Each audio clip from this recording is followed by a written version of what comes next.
Hi, Ken. It's so nice to have you on the show. How are you doing today? I'm doing great. Thank you very much for having me. And Beautiful. sitting next to me on my right is my wife Anna. Just Yeah, so you hi. know. Hi, Hannah. It's so good to have you here Hi, too. Cornell. Hi. Thank you. Okay. Ken and Hannah, I am so excited to have the both of you on the show, for some reasons now. All right.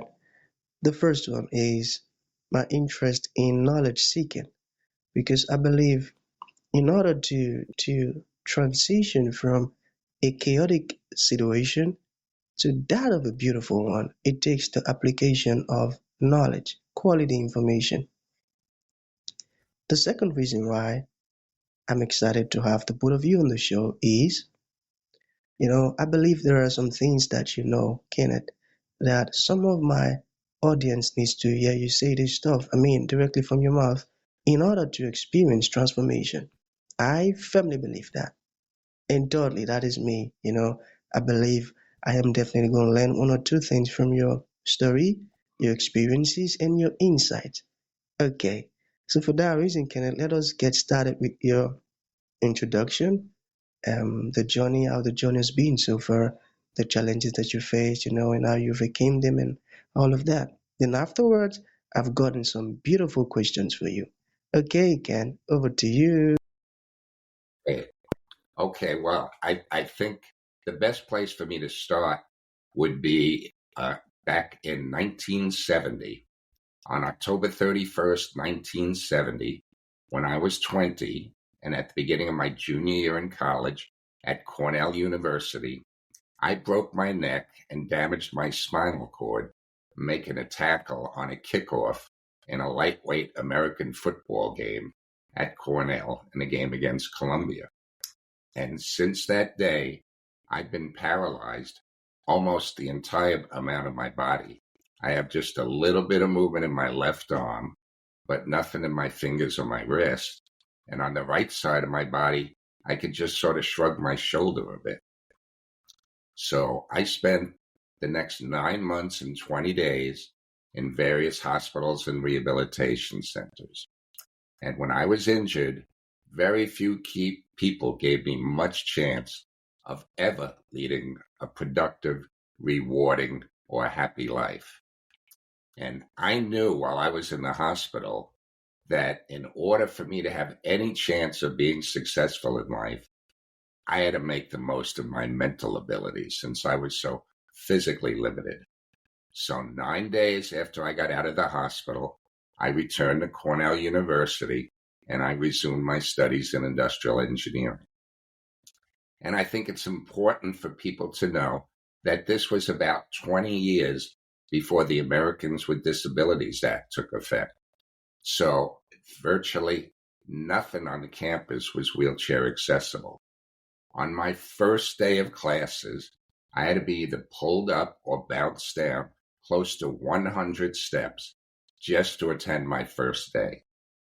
But with a lot of help from my classmates and my personal care attendants, I completed the final 2 years of my undergraduate degree during those next 2 years, and I became the first quadriplegic to ever graduate from Cornell University. Right? But then I changed my career goal. I decided to pursue a career in counseling because what I wanted to do was provide help, support, encouragement to others who were living with either life-altering diseases or physical or mental conditions that were affecting their ability to have a successful life.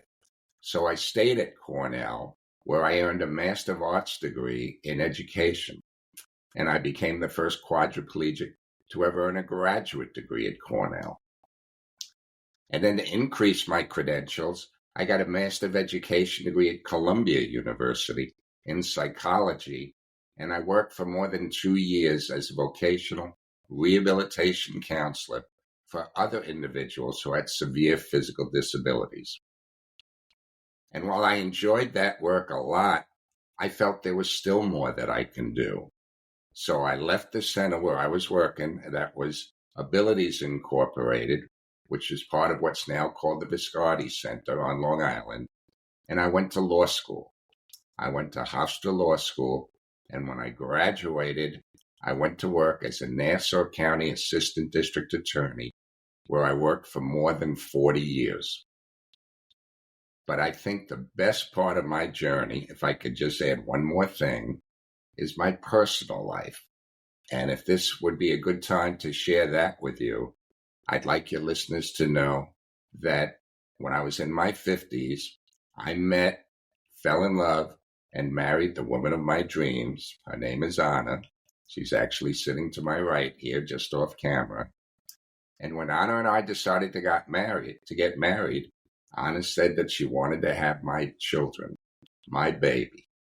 And that seemed impossible because at the time I had been paralyzed for more than 30 years and I was already in my 50s. But we pursued in vitro fertilization, and through the miracle of science, Anna gave birth to triplet boys. And our boys today are starting their sophomore year in college. Oh man, that's a beautiful one. I love that.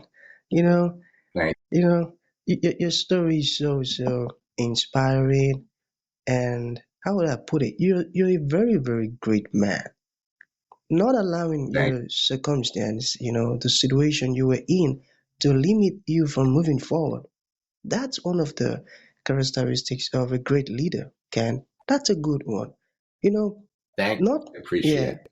yeah, man. Not many people would actually want to go after what they want to become in life. All of those amazing degrees that you got.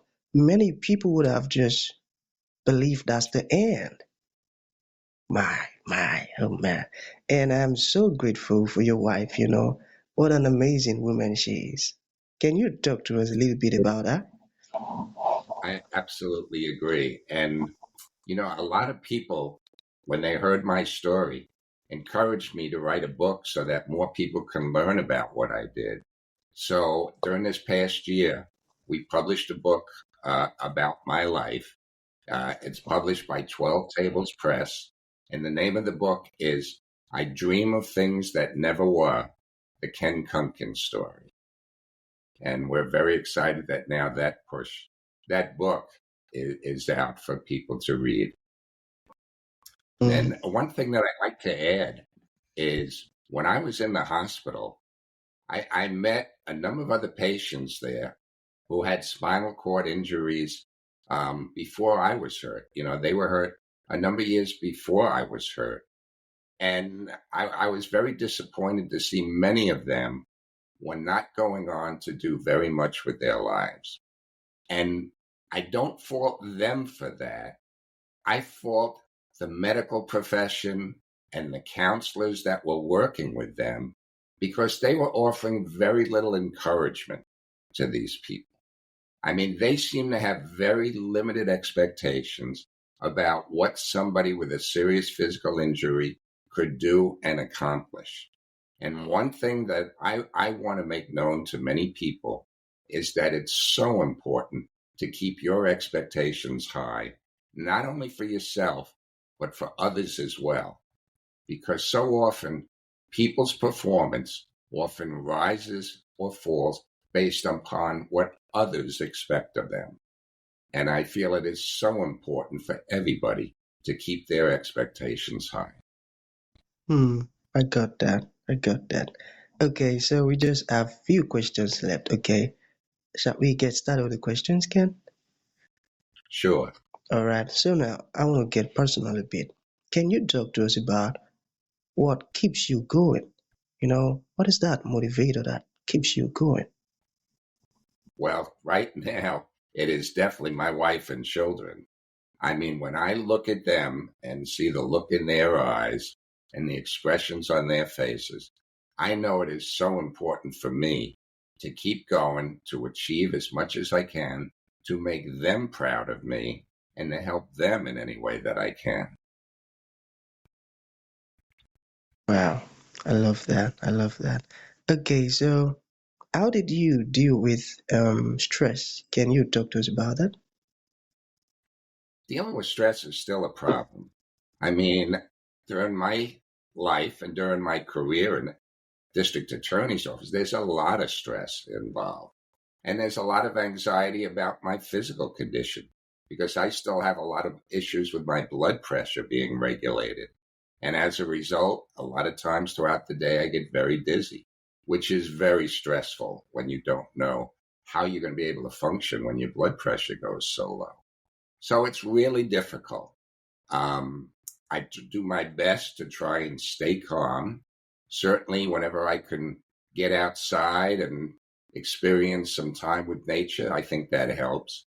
But basically, again, being around my children and my wife helps to relax me quite a bit and put everything into perspective. Beautiful, beautiful. I got that. Okay, based on your experiences now, let's say someone asks you, hey Ken, how can I make the most out of a bad situation? What would your response be?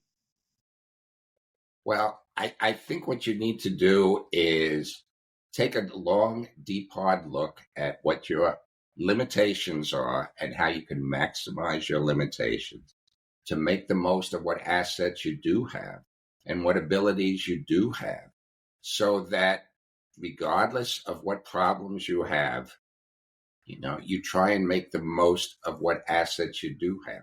And I think it's so important never to lose hope. I think hope plays a major, major role in people's rehabilitation and in their ability to function with or without any type of disability or limitations. Hope is so important to maintain. And I think that should be emphasized when people are going through situations such as mine. I got that. Very important one, hope. Thank you for mentioning that word. Very important word. Okay, can you talk to us about the importance of giving back and helping others?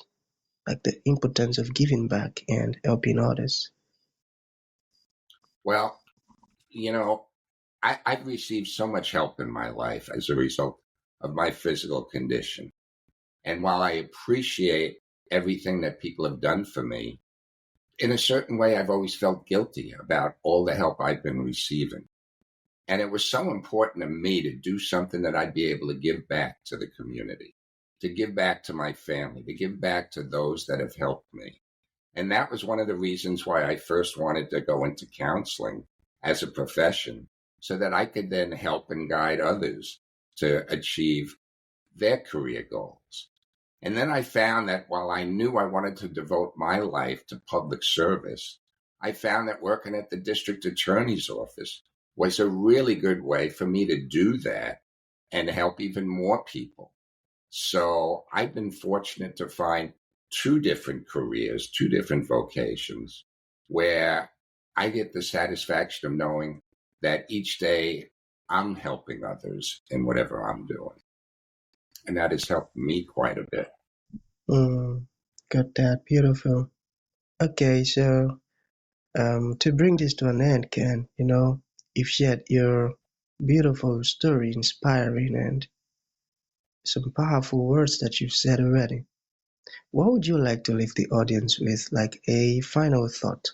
And to those ones who would like to reach out to you, learn more about what you do, or maybe you said something that resonated well with them and they would like to learn more from you. How can that be possible? Okay, well, firstly, if people would like to learn more about my story, I encourage them to purchase my book, which, as I indicated, is called I Dream of Things That Never Were, the Ken Kunken Story.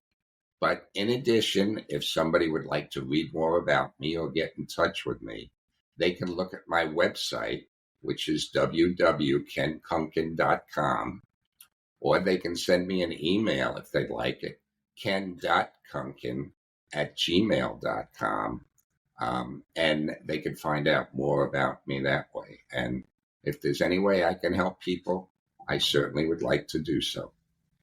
Beautiful. Okay, so any final thought? Any final thoughts? Yes. There is so much everybody can do with the right encouragement. I think it's so important for people to help others when they can. I think it's so important to get the best education possible and never stop learning. Don't be satisfied with the status quo. Strive to do as much as your life as possible. In fact, strive to make the impossible possible. Just because something has not been done before doesn't mean you cannot do it now. You've got to challenge yourself. Get involved and stay involved in as many challenging activities as you can. And never say no. Don't be afraid to try something just because it's difficult. In fact, sometimes choose to do something, but not because it's easy, but rather just because it is difficult. Because that'll push you to do even more with your lives and to help even more people by doing that. And be proud of yourself.